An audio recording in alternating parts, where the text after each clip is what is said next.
Yo no, motovlog. Yes, so nandito tayo ngayon sa World Trade Center dito sa Pasay para umattend ng Inside Racing 2024. Tayo ngayon muna sa labas, may mga pa-test ride sila Kymco, Honda, tsaka Bosch Motors. So mamaya pasok tayo sa loob, so stay tuned. Okay, pasok muna tayo sa loob, tingnan natin kung anong mga meron dito. Okay, yun no. Mukhang mas madaming mga participant ngayon kumpara dun sa nakaraang Inside Racing kasi pandemic nung nakaraan eh. Medyo kompleto ang mga lineup. May Honda. Ito yung Wheeltech. Siyempre, Moto World. Punta tayo dito mamaya. Hanap tayo ng mga sale na Moto World item. O ito mga GB boxes. Sa Wheeltech, halo-halo to. Mga Suzuki. Bali itong Wheeltech, ito lang talaga yung pinaka-kompletong nagdi-display ng bike eh. Bali meron sila ditong Suzuki, merong Yamaha, meron din ditong ito, CF Moto, itong CL, tapos meron din KTM, meron din NK, meron din Triumph. Bali lahat ng mga motor makikita nyo dito sa booth ng Wheeltech. Ito yung mga pinakabago nilang mga release na motor. Ito mga Kawasaki Ninja ZX4 RR. Yun no, ganda oh. Sarap nito mga sir. 4 cylinder 400cc 514,000 pesos cash price. Pero na maganda yung kulay eh. Kasi ito yung mga anniversary edition ng ZX. Takas makapogi. Itong 6R. Bali ito naman yung ZX 6R. Yan, 600cc. Bali 729,000 pesos. Tapos ito, pinaka-todo na to, GX10R Ninja anniversary release din. Bali pare-pareha sila ng kulay. Pwede matanong anong height mo? 5'9". Ayun, halos magkasinla kayo kami ni boss. GX10 sa 5'9". Saktong-sakto. Pogi oh. Nakaba ng pila dito sa Pridco no. Okay, meron din dito RCB. Yan, tignan nga natin kung ano yung mga naka-line up nila dito. Unfortunately, wala pang ADB 150. Bali yung mga naka-display pala dito is pang Sniper, NMAX, tsaka Click 160. Yan. Tapos ito yung mga caliper. Nagtutin natin ng isang mabilis to. Bali last day kasi itong pinunta namin para makachamba ng mga last day sale. Mas makonti yung tao. Pinaka solid na scooter natin dito sa Kymco. Yan, yung mga pinakabagong lineup nila. Ito yung DT X. Yung mga Kymco like. Yan, daming kulay oh. Dami natin pagpipilian ngayon dito. Siyempre yung pinakabagong Dink R. Ito yung 60th anniversary release nila. Dink R 150. Bali meron na siyang kasamang mga crash guard. Alam ko itong limited lang tong kulay na to eh.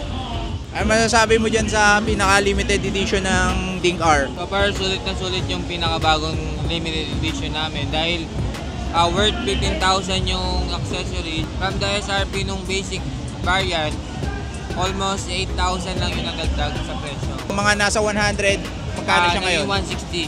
160, sarado. Limited edition. 600 units lang yung available nito. Visit nyo na yung pinakamalapit yung Kymco Lifestyle Corner. O yan, yung mga Faito na mga brands. So kung trip nyong pumunta rito ngayon, nakasale itong mga items dito ngayon sa Inside Racing 2024. So race power na mga accessories. Ito naman, Motoman helmet. Bago lang to. Tapos may mga naka-display din ditong mga, ito yung mga ginagamit nila sa sa circuit na mga maliliit na motor. Pirelli tires, meron din dito. Ito yung pinaka the best na time para bumili ng mga gulong kasi puros mga naka-sale dito ngayon. Yan, puro mga naka-promo price sila oh. Special price lang to habang dito sa event. Dito yung mga Royal Enfield. Itong mga, itong Scram 411 Royal Enfield. Yan, ito yung Hunter 350. Ganda oh. Dito naman yung Bosch. Hindi ko alam yung pronunciation nito eh, pero yan, ito yung mga lineup nila. Pero napakalaki oh. Kasi ito rin yung 525. Ito parang scrambler naman yung datingan. Tapos ito yung talaga yung pinakamatinding adventure nila.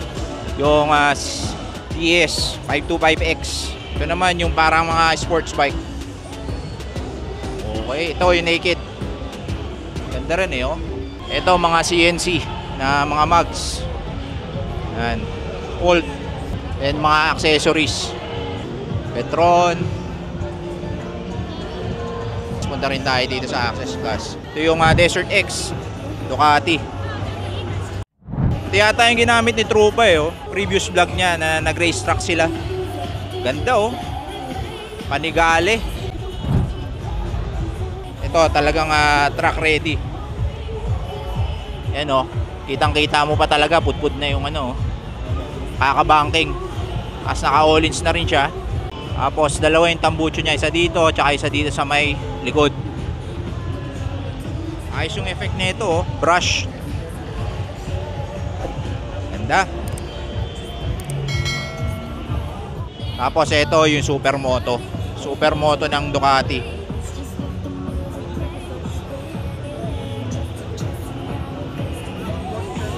SP, Ducati SP.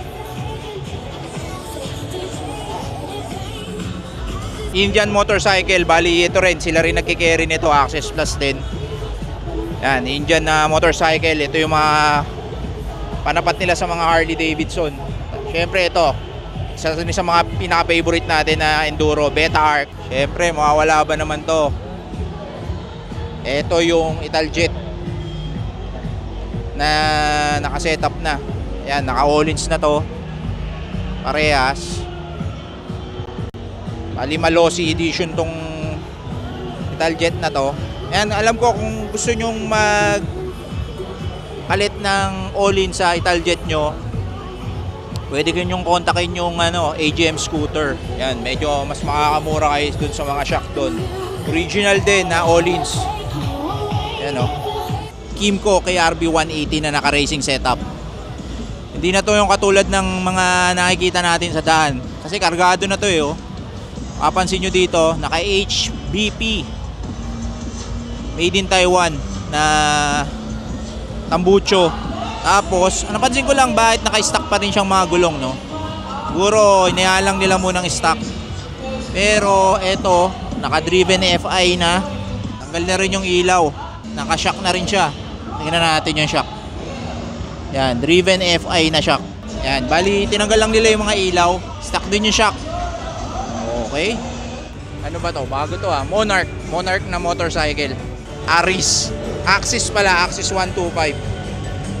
Ganda rin eh oh. Para tong ganda na cab. Tapos ito naman. Ewan ko, e-bike yata to. Pero hindi e-bike eh. Mukha lang e-bike. Monarch motorcycle. Ngayon ko lang to narinig. Pero ang ganda rin ng mga lineup nila. Ito naman yung parang adventure scooter. Ito. Tempest 250cc. Ito parang scrambler eh, oh. Kasi ito yung underbone nila.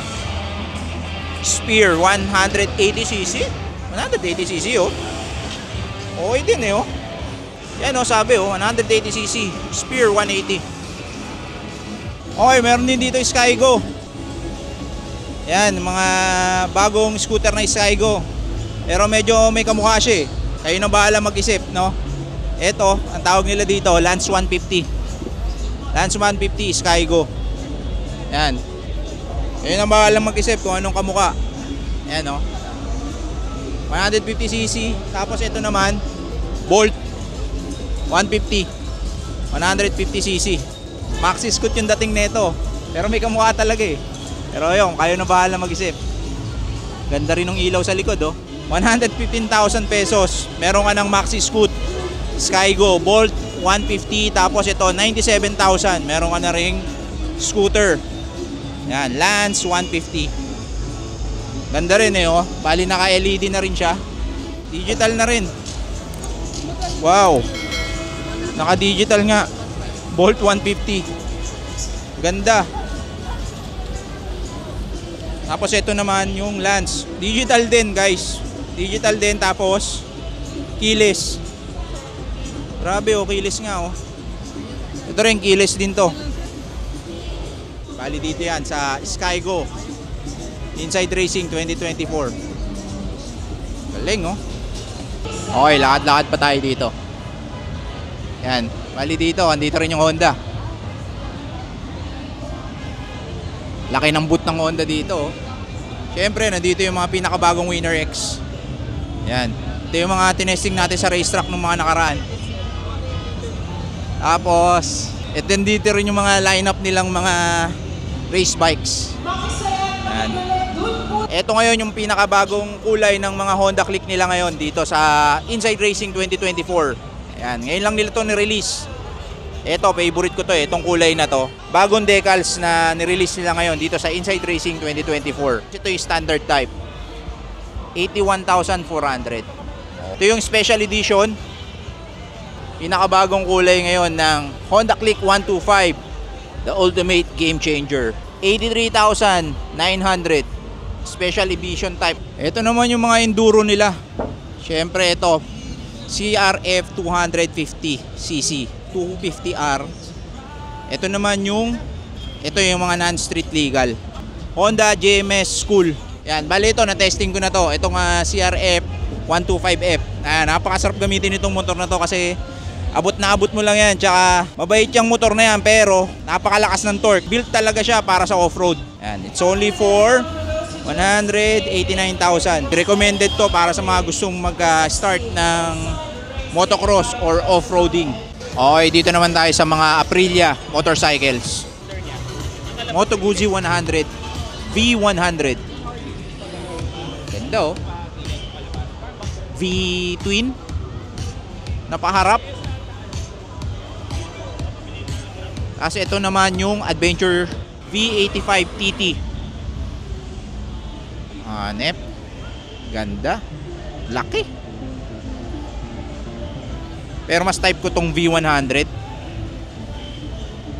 Kasi ito naman yung V7 Special.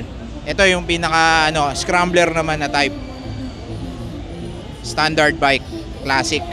As dito, syempre yung mga Aprilia racing bikes. Ito yung mga sports bikes nila. Tuareg, ito yung Adventure, and then yung RS660. Meron nito sila Torque dati. Ganda oh. RS B4 Aprilia. Ganda. Okay, meron din dito Project FI. Ayan, mga nakasale kasi to kaya ang daming tao, dinudumog yung mga yayamanin bolts. Tapos ito, isa sa mga pinakamalupit na e-bike na nakita ko. Ito, Keso na e-bike. Ewan ko kung ano yung takbo nito. Tingnan nyo, parang merong bateryang malaking malaki dito sa gulay board niya. Tapos, yun oh, setup na rin to. Tingnan nyo, ilan yung nakagapang na wire dito sa likod. Ito, bali rear wheel drive to, syempre. Tapos naka-all-ins na rin to na shock. Yan. Okay guys, tapusin muna natin tong vlog na to dito sa Inside Racing 2024 dito sa World Trade Center. Don't forget to subscribe para updated kayo sa mga susunod na video namin. And also, like nyo na rin kung nagustuhan nyo tong video na to. Baka susunod natin pupuntahan yung Makina Moto Show event ni Sir Sak. Hanggang sa mga susunod na video. Motovlog, yes!